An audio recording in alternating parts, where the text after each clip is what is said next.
म्यानची गोष्ट कर. म्यान ग्रामीण बोल.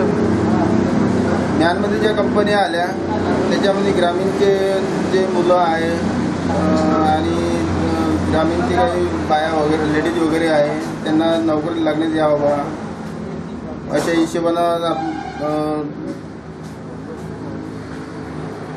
का गावातल्या लोकांना नोकरी लागली पाहिजे. पुरा ग्रामीणचे जे आहे व्यक्ती मुलं आहे लेडीज आहे त्यांना सगळ्यांना नोकरी लागण्यात यावं. आणि जसे BJP सरकार आहे यांनी थोडंसं करायला पाहिजे चांगल्यात चांगलं का नोकरी लागली पाहिजे बा मुलाले आणि मुलांना लेडीजना नोकरी लागली पाहिजे. त्या हिशोबानं करायला पाहिजे BJP सरकारने.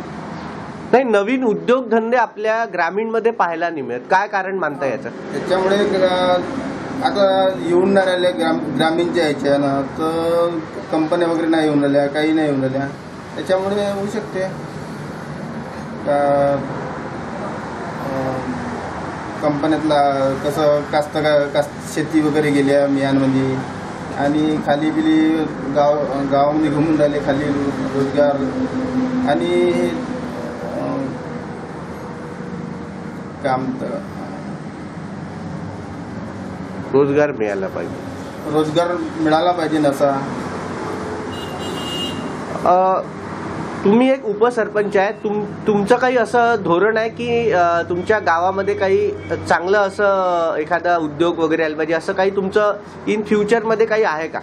नाही, इन फ्युचरमध्ये आलं पाहिजे पण कंपन्या अजून काही आल्या नाही. ज्या कंपन्या येतात त्या कंपन्या रोजगार गावाला देत नाही.